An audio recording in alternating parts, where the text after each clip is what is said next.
Hello, നമ്മുടെ ചാനലിലെ പുതിയൊരു വീഡിയോയിലേക്ക് എല്ലാവർക്കും സ്വാഗതം. എല്ലാവരും സുഖമായിട്ടിരിക്കുകയാണെന്ന് വിചാരിക്കുന്നു.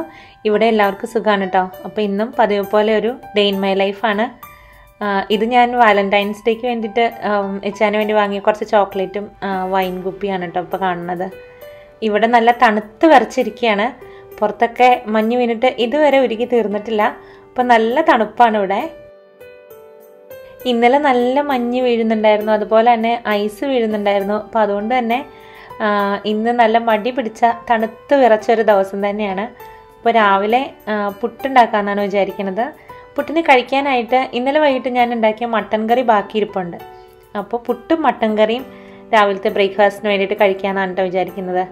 പുട്ടുണ്ടാക്കാനൊക്കെ എല്ലാവർക്കും അറിയാമല്ലോ, ഞാൻ പ്രത്യേകിച്ചൊന്നും പറഞ്ഞു തരേണ്ട ആവശ്യമൊന്നുമില്ല. അപ്പോൾ കഴിഞ്ഞ വീഡിയോയിൽ ഞാൻ കാണിച്ചിട്ടുണ്ടായിരുന്നു. അപ്പോൾ അതുപോലെ പുട്ടിന് കുഴച്ച് വയ്ക്കുകയാണ്. 20 മിനിറ്റ് കഴിയുമ്പോൾ നമുക്ക് വന്നിട്ട് പുട്ടുണ്ടാക്കാം കേട്ടോ.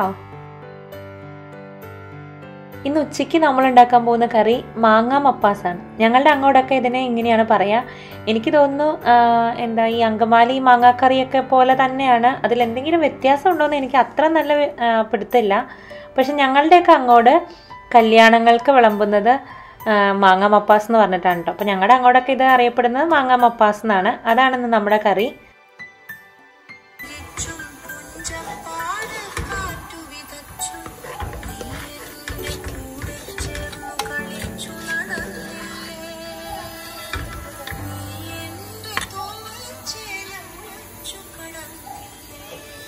രാവിലെ തന്നെ പാട്ടൊക്കെ കേട്ട് ദിവസം തുടങ്ങുന്നത് നല്ല സന്തോഷമല്ലേ. അതും നമ്മുടെ മലയാളം പാട്ട്. അപ്പോൾ ഒരു പുട്ടായിട്ടുണ്ട്. അപ്പോൾ അടുത്ത പുട്ടൊക്കെ ആവുന്നവരെ നമുക്ക് അപ്പോഴേക്കും മാങ്ങയിൽ കുറച്ചൊന്ന് മാരിനേറ്റ് ചെയ്ത് വെക്കാനുണ്ട്.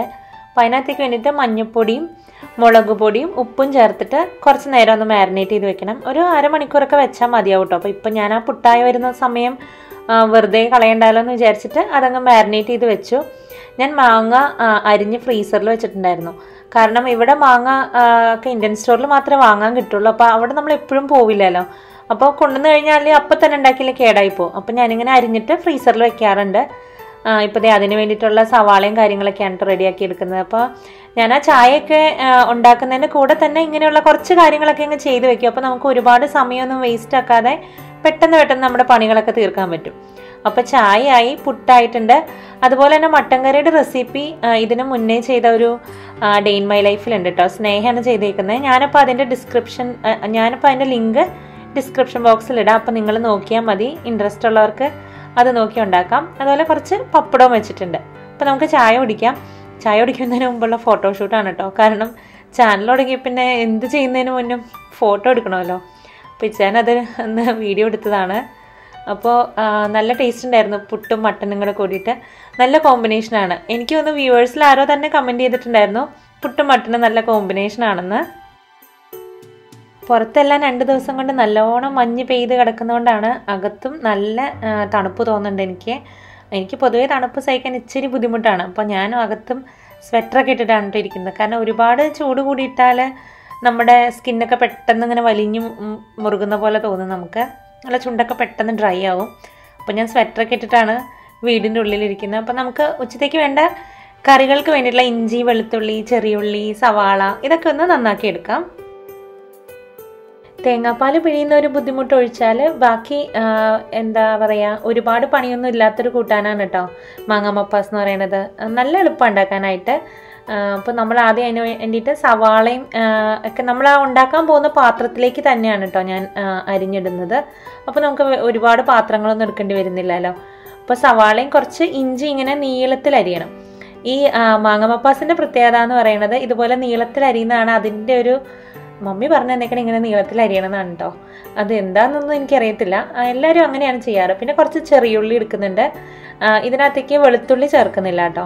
അപ്പോൾ സവാളയും ഇഞ്ചിയും പച്ചമുളകും ചെറിയുള്ളിയും കൂടെയാണ് ഇപ്പം നമ്മൾ ആ പാത്രത്തിലേക്ക് ഇട്ട് കൊടുത്തേക്കുന്നത്. അപ്പോൾ ആദ്യം അതിനകത്തേക്ക് നമുക്ക് കുറച്ച് ഉപ്പ് ചേർത്ത് കൊടുക്കാം. പിന്നെ നമ്മൾ കാശ്മീരി മുളക് പൊടിയാണ് ഇട്ട് കൊടുക്കുന്നത്. അതൊരു 1.5 ടീസ്പൂണോളൊക്കെ ഇട്ടിട്ടുണ്ട്. അവനവൻ്റെ എരിവിനനുസരിച്ച് ഇടാൻ. കാരണം നമ്മൾ പച്ചമുളക് ആവശ്യത്തിന് ഇട്ടിട്ടുണ്ട്. പിന്നെ നമ്മൾ ഇടുന്നത് മല്ലിപ്പൊടിയാണ്. മല്ലിപ്പൊടി 2 ടീസ്പൂണോളം ഇട്ടു. പിന്നെ കുറച്ച് മഞ്ഞൾപ്പൊടി ഇട്ടു. പിന്നെ നമ്മൾ ഇപ്പോൾ ഇടുന്നത് ഗരം മസാലയാണ്. പിന്നെ കുറച്ച് വിനാഗിരി ഒഴിക്കണം. പിന്നെ കുറച്ച് വെളിച്ചെണ്ണ. ഇത്രയും സാധനങ്ങൾ ഒഴിച്ചിട്ട് നമ്മൾ നന്നായിട്ട് കൈ വെച്ച് നല്ലോണം ഞെരടി എടുക്കുകയാണ് കേട്ടോ ആദ്യം ചെയ്യുന്നത്. അപ്പോൾ ഇങ്ങനെ നമ്മൾ ഞെരടി എടുക്കുന്നതിലാണ് നമ്മുടെ മാങ്ങാ മപ്പാസിൻ്റെ സകല ടേസ്റ്റ് ഇരിക്കുന്നത്. ഇതിങ്ങനെ ഞെരടി കുറച്ച് നേരം ഇങ്ങനെ വെച്ചിരിക്കണം. അത് കഴിഞ്ഞിട്ടാണ് നമ്മൾ മാങ്ങാ മപ്പാസ് ഉണ്ടാക്കുന്നത്. അപ്പോൾ ഇങ്ങനെ ഈ വിനാഗിരിയും എന്താ പറയുക വെളിച്ചെണ്ണയും ഉപ്പൊക്കെ ഇങ്ങനെ സവാളയിലൊക്കെ നല്ലോണം ഞെരടി വെച്ച് കഴിയുമ്പോൾ അതിൽ നിന്നൊക്കെയുള്ള ജ്യൂസസൊക്കെ ഒന്നങ്ങ് ഇറങ്ങും. അത് കഴിഞ്ഞിട്ട് നമുക്ക് ആ മാങ്ങയും കൂടെ കൂടി, മാങ്ങ നമ്മൾ നേരത്തെ തന്നെ മാരിനേറ്റ് ചെയ്ത് വെച്ചിട്ടുണ്ടായിരുന്നല്ലോ, അപ്പോൾ അതും കൂടെ കൂടി നന്നായിട്ട് മിക്സ് ചെയ്തിട്ട് നമുക്ക് ആ പാത്രത്തിൽ തന്നെ കുറച്ച് നേരം അങ്ങനെ വെച്ചേക്കാം. അത് കഴിഞ്ഞിട്ട് നമുക്ക് ഒരു അരമണിക്കൂറൊക്കെ കഴിയുമ്പോഴാണ് കേട്ടോ നമ്മൾ മപ്പാസ് ഉണ്ടാക്കാൻ പോകുന്നത്. ഇവിടെ ഞാനിപ്പോൾ തേങ്ങാപ്പാലിൻ്റെ പൊടിയാണ് കേട്ടോ എടുത്തേക്കുന്നത്. മാഗിയുടെ കോക്കനട്ട് മിൽക്കിൻ്റെ പൗഡറാണ്. അതൊരു 2.5 സ്പൂൺ പൗഡറിലേക്ക് ഒരു 1/4 തൊട്ട് 1/2 കപ്പ് വരെ വെള്ളം ഒഴിച്ചിട്ടുണ്ടെങ്കിൽ അത് നല്ല കട്ടിയുള്ള 1-ാം പാല് കിട്ടും. കുറച്ചും കൂടെ കൂടുതൽ വെള്ളം ഒഴിച്ചിട്ടുണ്ടെങ്കിൽ അത് 2-ാം പാല് കിട്ടും. അങ്ങനെയാണ് കേട്ടോ ഞാൻ എടുക്കാറ്. അപ്പോൾ നമ്മുടെ വേറൊരു വിഭവം എന്താണെന്ന് വെച്ചാൽ നമ്മുടെ ചൂരമീനില്ലേ, അതായത് ഇവിടെ ട്യൂണ എന്ന് പറഞ്ഞിട്ട് വാങ്ങാൻ കിട്ടും, ക്യാനിൽ വാങ്ങാൻ കിട്ടും. അപ്പോൾ അത് ഉലർത്തിയതാണ് കേട്ടോ. ഇന്ന് ഞാൻ പറഞ്ഞില്ലേ ഒരു മടി പിടിച്ച ദിവസമാണ്, അപ്പോൾ എളുപ്പമുള്ള വിഭവങ്ങളൊക്കെയാണ് കേട്ടോ. അപ്പോൾ നാട്ടിലുള്ളവർക്ക് നമ്മുടെ സാധാരണ ചൂരമീൻ വാങ്ങിയിട്ട് ഉപ്പും കുരുമുളക് പൊടിയൊക്കെ ഇട്ട് വേവിച്ചതിന് ശേഷം നമ്മൾ എന്താ പറയുക മുള്ളൊക്കെ മാറ്റിയിട്ട് ഇങ്ങനെ ഇത് ചെയ്തെടുത്താൽ മതി, ഷ്രെഡ് ചെയ്തെടുത്താൽ മതിയാവും. ഇവിടെ ഞങ്ങൾക്കത് ക്യാനിൽ വാങ്ങാൻ കിട്ടും. ക്യാനിൽ വാങ്ങാൻ കിട്ടുന്നതാണെങ്കിൽ എളുപ്പമാണ് കേട്ടോ, അതെടുത്താൽ മതി. അപ്പോൾ ഇത് നമ്മുടെ മാരിനേറ്റ് ചെയ്ത് വെച്ചത് അരമണിക്കൂറൊക്കെ കഴിഞ്ഞിട്ടുണ്ടായിരുന്നു. അപ്പോൾ അതിനകത്തേക്ക് ഞാൻ 2-ാം പാൽ ഒഴിച്ചു. നമുക്ക് ആവശ്യത്തിന് ചാറിനുള്ള പാൽ ഒഴിക്കാം കേട്ടോ. ഇതാണ് ഞാൻ വാങ്ങിയിരിക്കുന്ന ട്യൂണ, വൈൽഡ് പ്ലാനറ്റിൻ്റെയാണ്. അത് കുറച്ചുകൂടെ നല്ല ക്വാളിറ്റി ഉള്ള ട്യൂണയായിട്ട് എനിക്ക് തോന്നാറുണ്ട് കേട്ടോ. അപ്പോൾ അതുകൊണ്ടാണ് ഞാൻ അത് വാങ്ങാറുള്ളത്. ഞാൻ 2 ക്യാനാണ് എടുത്തേക്കുന്നത്. ഇത് വെള്ളത്തിലിട്ടിരിക്കുന്നതാണ് കേട്ടോ. ഇതുപോലെ തന്നെ ഒലിവ് ഓയിൽ ഇട്ടിട്ടതും കിട്ടും. അപ്പോൾ ഒലിവ് ഓയിലാണെങ്കിൽ നിങ്ങൾ ആ ഒലിവ് ഓയിലിൽ തന്നെ സവാളയൊക്കെ വഴറ്റിയെടുത്താൽ മതിയാവും. ഇപ്പം ഞാൻ ആ വെള്ളം ഒന്ന് ഊറ്റിക്കളയുന്നുണ്ട്. കാരണം എന്താണെന്ന് വെച്ചാൽ ഇവിടെ എല്ലാവർക്കും ഈ ട്യൂണ വളർത്തുമ്പോൾ ഇങ്ങനെ നല്ല ഡ്രൈ ആയിട്ട് നല്ല മൊരിഞ്ഞ രീതിയിലിരിക്കുന്നതാണ് ഇഷ്ടം കേട്ടോ. അപ്പോൾ കുറച്ച് വെള്ളമയം പോലെ കുറച്ച് കുഴഞ്ഞ രീതിയിൽ ഇരിക്കുന്നവർക്ക് ആ വെള്ളം വേണമെങ്കിൽ ചേർക്കാവുന്നതേ ഉള്ളൂ. അപ്പോൾ നമ്മളൊരു പാൻ അടുപ്പത്ത് വെച്ച് അതിനകത്തേക്ക് കടുക് പൊട്ടിക്കുകയാണ്. അപ്പോൾ ഞാനൊരു ഫോർക്ക് വെച്ചിട്ട് അതിങ്ങനെ നന്നായിട്ട് ഷ്രെഡ് ചെയ്തെടുക്കുന്നുണ്ട്, അല്ലെങ്കിൽ അതിങ്ങനെ വലിയ പീസസ് ആയിട്ട് കിടക്കും. അപ്പോൾ നമ്മുടെ അപ്പുറത്തെ അടുപ്പിൽ നമ്മുടെ മാങ്ങ മപ്പാസ് ആയിക്കൊണ്ടിരിക്കുന്നുണ്ട്. അതുപോലെ ഇപ്പുറത്തെ അടുപ്പിൽ നമുക്ക് ട്യൂണ വളർത്തിയെടുക്കാം. അപ്പോൾ നമ്മുടെ കടുവെല്ലാം പൊട്ടിക്കഴിയുമ്പോഴേക്കും നമുക്ക് അതിനകത്തേക്ക് ചെറുതായിട്ട് അരിഞ്ഞു വെച്ച ഇഞ്ചിയും വെളുത്തുള്ളിയും പച്ചമുളകും പിന്നെ സവാളയും ചേർത്ത് കൊടുക്കാം. അപ്പോൾ ഞാൻ 2 ഉണക്കമുളകും കൂടെ ചേർത്തിട്ടുണ്ട് കേട്ടോ. അപ്പോൾ നമ്മുടെ എരിവിനനുസരിച്ച് ഉള്ള എന്താ പറയുക മുളകൊക്കെ ചേർത്താൽ മതി. ഇതൊക്കെ അവനവൻ്റെ ഇഷ്ടമാണ്. പിന്നെ കുറച്ച് കറിവേപ്പിലയും കൂടെ ചേർത്തിട്ട് ഇതിനെ നന്നായിട്ടൊന്ന് നമുക്ക് ആദ്യം വഴറ്റിയെടുക്കാം കേട്ടോ. അപ്പോൾ നമ്മുടെ 2 കറികൾ അവിടെ ഇരുന്ന് ആവുന്ന സമയം കൊണ്ട് നമുക്ക് അടുത്തൊരു എന്താ പറയുക കോവയ്ക്കും മെഴുക്ക് വരട്ടിയും കൂടി ഉണ്ടാക്കുന്നുണ്ട്. അപ്പോൾ കോവയ്ക്കും മെഴുക്ക് വരട്ടിക്കുള്ള കോവയ്ക്കും ഞാനിവിടെ ഇങ്ങനെ എന്താ പറയുക തലയും വാലും കളയാന്ന് പറയില്ലേ, നിങ്ങൾ അങ്ങനെയാണോ പറയുക, അതിൻ്റെ തലയും വാലും ഇങ്ങനെ കളയുന്നുണ്ട്. അപ്പോൾ നമ്മുടെ പണികളൊക്കെ ഞാൻ എപ്പോഴും ചെയ്യുമ്പോൾ ഇങ്ങനെ എന്താ പറയുക കൂടെ തന്നെ കുറേ അങ്ങനെ ചെയ്തു പോവുകയാണ് ചെയ്യുക. അപ്പോൾ നമുക്ക് അതിനകത്തേക്ക് പൊടികൾ ചേർത്ത് കൊടുക്കാം. കുറച്ച് മഞ്ഞൾപ്പൊടി, മുളക് പൊടി, മല്ലിപ്പൊടി, പിന്നെ കുറച്ച് ചിക്കൻ മസാല ചേർക്കാറുണ്ട്. എനിക്കിഷ്ടമാണ് ഇങ്ങനെ ട്യൂണ ഉലർത്തിയെടുക്കുമ്പോൾ ചിക്കൻ മസാല ചേർത്തിട്ടുണ്ടാക്കുന്നത്. അപ്പോൾ എനിക്കൊരു പ്രത്യേക ടേസ്റ്റ് പോലെ തോന്നാറുണ്ട് കേട്ടോ. അപ്പോൾ നമ്മുടെ എന്താ പറയുക മാങ്ങ മപ്പാസ് തിളച്ച് നല്ലോണം ചാറെല്ലാം കുറുകി തുടങ്ങിയിട്ടുണ്ട്. കുറച്ച് പെരിഞ്ജീരകം വറുത്ത് പൊടിച്ച് വെച്ചതും കൂടി ചേർക്കണം കേട്ടോ. അതും കൂടെ ചേർക്കുമ്പോൾ എനിക്കൊരു പ്രത്യേക ടേസ്റ്റ് പോലെ തോന്നാറുണ്ട്. അപ്പം നമ്മുടെ മാങ്ങ മപ്പാസ് അവിടെ മൂടി വെച്ചിട്ട് നല്ലോണം വെന്ത് വരട്ടെ മാങ്ങയൊക്കെ. അപ്പോൾ നമ്മുടെ പൊടികളുടെ മൂത്ത മണമെല്ലാം വന്നു കഴിയുമ്പോൾ നമുക്ക് അതിനകത്തേക്ക് ട്യൂണ ചേർത്ത് കൊടുക്കാം.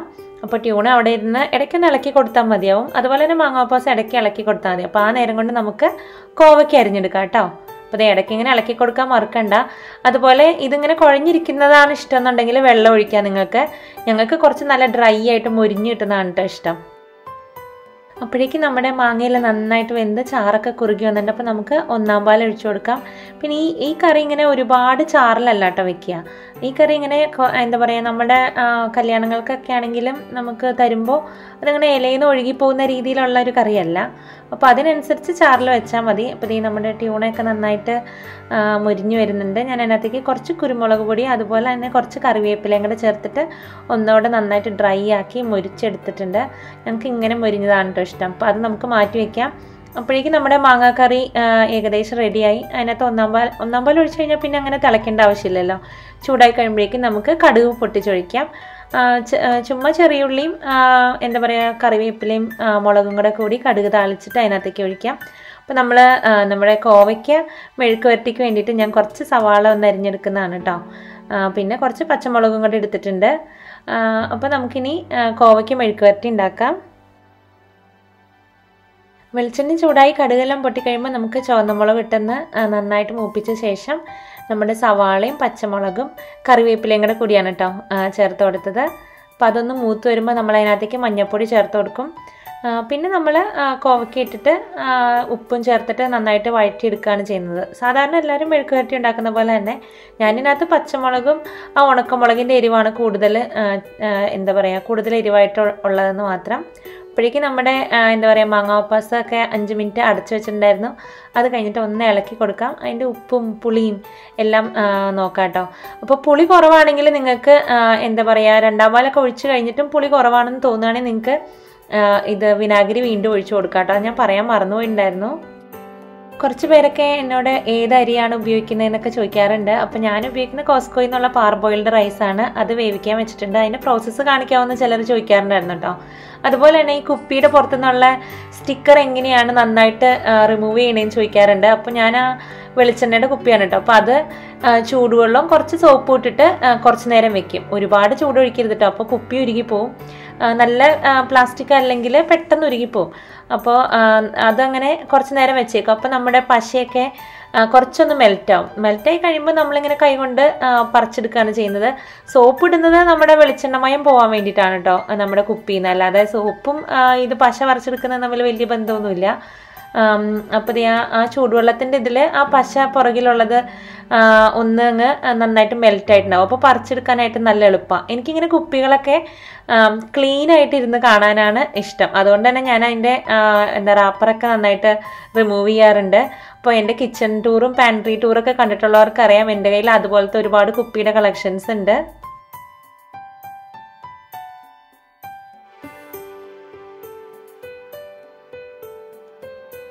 അപ്പോൾ അത് കഴിഞ്ഞിട്ട് അത് നന്നായിട്ട് കഴുകിയെടുക്കുക, അത്രേ ഉള്ളൂ കേട്ടോ. അല്ലാതെ പ്രത്യേകിച്ചൊന്നുമില്ല. സോപ്പിട്ട് നന്നായിട്ട് കഴുകിയെടുത്ത് അതിനകത്ത് എന്തെങ്കിലുമൊക്കെ ഇട്ട് വയ്ക്കും.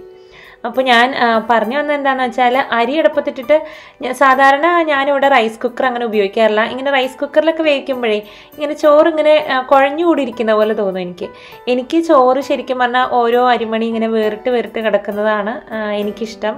അപ്പോൾ അതുകൊണ്ട് തന്നെ ഞാനിങ്ങനെ തുറന്ന് വെച്ചിട്ടാണ് കേട്ടോ ചോറ് വേവിച്ചെടുക്കാറ്. അപ്പം നമ്മൾ എന്നിട്ട് നാട്ടിലൊക്കെ വെക്കില്ലേ, നമ്മൾ വിറകടുപ്പിൽ വെക്കുന്ന പോലെ തന്നെ തുറന്ന് വെച്ചിട്ട് വേവിച്ചെടുക്കുകയാണ്, എന്നിട്ട് ഊറ്റിയെടുക്കുകയാണ് ചെയ്യാറ്.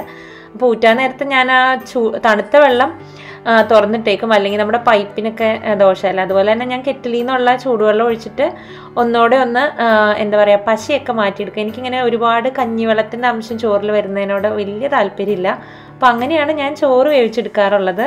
എല്ലാവർക്കും അറിയുന്നതാണ്, പക്ഷെ ചിലർ ചോദിച്ചിട്ടുണ്ടായിരുന്നു കേട്ടോ, അതുകൊണ്ടാണ് അത് പറഞ്ഞത് പ്രത്യേകിച്ച്.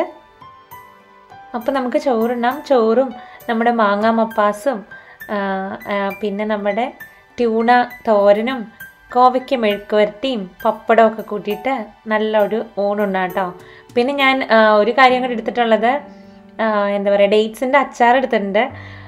ഞങ്ങൾ രണ്ടുപേരും ഡേറ്റ്സിൻ്റെ അച്ചാർ ഉണ്ടാക്കാറുണ്ട്. അപ്പോൾ ഒരു ദിവസം എനിക്കൊന്ന് സ്നേഹം മിക്കവാറും ഒരു വ്ളോഗിൽ അത് അപ്ലോഡ് ചെയ്യായിരിക്കും കേട്ടോ. നിങ്ങൾ കുറേ പേരായി ഡേറ്റ്സ് അച്ചാറിൻ്റെ റെസിപ്പി ചോദിക്കാറുണ്ട്.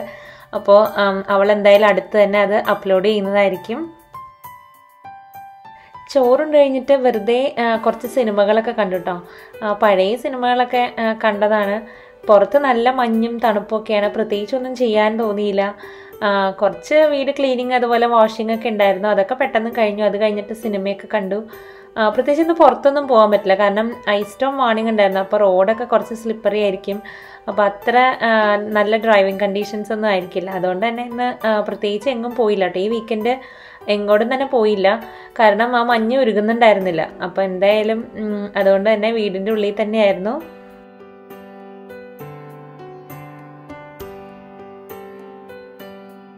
വൈകിട്ട് ചായക്ക് പഴം നിറച്ചതുണ്ടാക്കാനാണ് കേട്ടോ വിചാരിച്ചേ. അപ്പോൾ ഏത്തപ്പഴം ഇരിക്കുന്നുണ്ടായിരുന്നു. പിന്നെ അത് എളുപ്പമാണ്, പ്രത്യേകിച്ച് വലിയ പണിയൊന്നുമില്ല. അപ്പോൾ അതുകൊണ്ട് തന്നെ പഴം നിറച്ചുണ്ടാക്കാമെന്ന് വിചാരിച്ചു.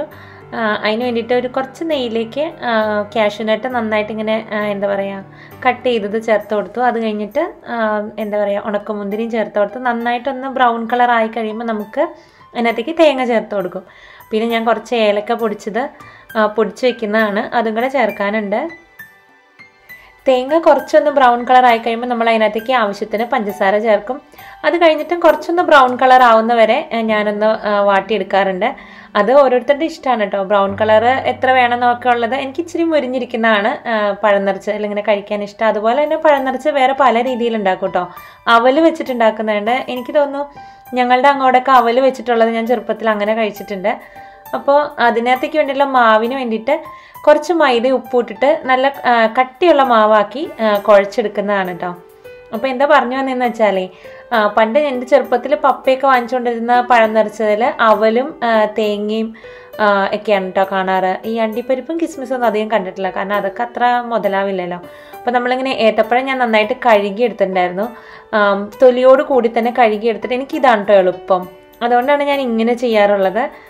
തൊലിയോട് കൂടി തന്നെ കഴുകി എടുത്തിട്ട് അതിനകത്ത് ഇങ്ങനെ ഒരു സ്ലിറ്റ് ഉണ്ടാക്കി കുറച്ച് അതിൻ്റെ ഉള്ളിൽ നിന്ന് ഇങ്ങനെ എടുത്ത് കളയും. അപ്പോൾ എന്നിട്ട് അതിനകത്തേക്ക് ഫില്ലിങ് വെക്കുകയാണ് സാധാരണ ചെയ്യാറ്. എന്നിട്ട് തൊലി പൊളിച്ച് കളയാണ് കേട്ടോ ചെയ്യാറ്. എനിക്ക് കുറച്ചും കൂടെ എളുപ്പമായിട്ട് തോന്നാറുള്ളത് ഇങ്ങനെ ചെയ്യുമ്പോഴാണ്.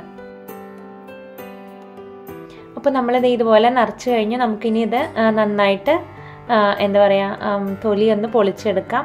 അത് കഴിഞ്ഞിട്ട് നമ്മൾ ഉണ്ടാക്കി വെച്ചിട്ടില്ലേ മൈദയുടെ മാവ്, അത് വെച്ചിട്ട് നമ്മൾ ഫില്ലിങ് ചെയ്ത ഭാഗത്ത് ഇങ്ങനെ നല്ല കട്ടിക്കൊന്ന് തേച്ച് കൊടുക്കുകയാണ് ചെയ്യുന്നത്. അത് കഴിഞ്ഞിട്ട് നമ്മളത് ഫ്രൈ ചെയ്തെടുക്കുകയാണ് ചെയ്യുന്നത്. ശരിക്കും പറഞ്ഞാൽ ഇത് ഫ്രൈ ചെയ്യുക, നല്ലോണം എണ്ണയിൽ മുക്കി പൊരിച്ചെടുക്കുന്നതാണ് ശരിക്കും പറഞ്ഞാൽ അങ്ങനെയാണ് ചെയ്യേണ്ടത്.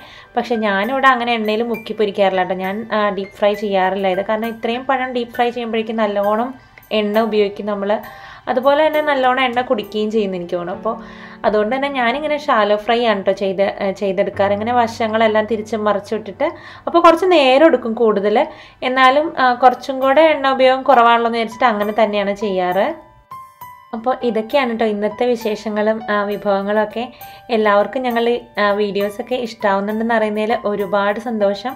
അപ്പോൾ ഞങ്ങളുടെ വീഡിയോസ് ഇഷ്ടമാവുകയാണെങ്കിൽ ആ ലൈക്ക് ബട്ടൺ ഒന്ന് ക്ലിക്ക് ചെയ്യണം. അതുപോലെ തന്നെ ഇതുവരെ സബ്സ്ക്രൈബ് ചെയ്യാത്തവർ സബ്സ്ക്രൈബ് ചെയ്യാൻ മറക്കരുത്. ഇപ്പോൾ വീഡിയോസൊക്കെ കണ്ടിട്ട് ഞങ്ങളുടെ സൗണ്ടൊക്കെ എല്ലാവർക്കും തിരിച്ചറിയാൻ പറ്റുന്നുണ്ടെന്ന് എൻ്റെ കമൻസ് വരാറുണ്ട്. അതൊക്കെ കേൾക്കുമ്പോൾ ഒത്തിരി സന്തോഷം. ഞങ്ങൾ കാണാതെ തന്നെ ഞങ്ങളുടെ സൗണ്ട് അല്ലെങ്കിൽ ഞങ്ങൾ ആരാണ് വീഡിയോ ചെയ്യുന്നതെന്നൊക്കെ അറിയാൻ പറ്റുന്നെന്ന് പറയുമ്പോൾ കേൾക്കുമ്പോൾ ഒത്തിരി സന്തോഷം തോന്നാറുണ്ട്. ഒത്തിരി നല്ല കമൻസ് വരാറുണ്ട്. എല്ലാവർക്കും, ഞങ്ങളെ സപ്പോർട്ട് ചെയ്യുന്ന എല്ലാവർക്കും ഒരുപാട് നന്ദിയുണ്ട്. ഇനിയും ഞങ്ങളെ തുടർന്നും സപ്പോർട്ട് ചെയ്യണം, കമൻസ് ഇടണം, ലൈക്ക് ചെയ്യണം. അതുപോലെ തന്നെ അടുത്ത തവണ വീണ്ടും കാണുന്നവരേക്കും എല്ലാവർക്കും ഒരു ശുഭരാത്രി. ബൈ.